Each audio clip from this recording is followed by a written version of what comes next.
এটি বাংলাদেশে দিনাজপুরের ঐতিহ্যবাহী কান্তজির মন্দির। মধ্যযুগীয় নির্মাণ রীতি আর মন্দিরের দেয়ালে পৌরাণিক টেরাকোটার জন্য এই মন্দির বিখ্যাত। স্থাপত্যশৈলীর উৎকর্ষতা এই মন্দিরকে ভারতীয় উপমহাদেশের সেরা মন্দিরগুলোর একটি হিসাবে পরিচিত করেছে।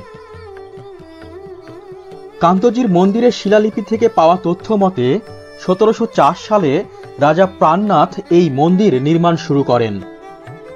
1722 সালে তার মৃত্যু হলে দত্তক পুত্র রাজা রামনাথ এই নির্মাণ কাজের হাল ধরেন। টানা 48 বছর পর 1752 সালে নির্মাণ শেষ হয় মন্দিরটির। প্রথমে মন্দিরটি নবরত্ন বা 9টি শিখর যুক্ত ছিল। পরে 1897 সালের ভূমিকম্পে সেগুলো ধসে পড়ে। 20 শতকের শুরুর দিকে মহারাজা গিরিজানাথ বাহাদুর মন্দিরের ব্যাপক সংস্কার কাজ করলেও মন্দিরের চূড়াগুলো আর সংস্কার করা সম্ভব হয়নি।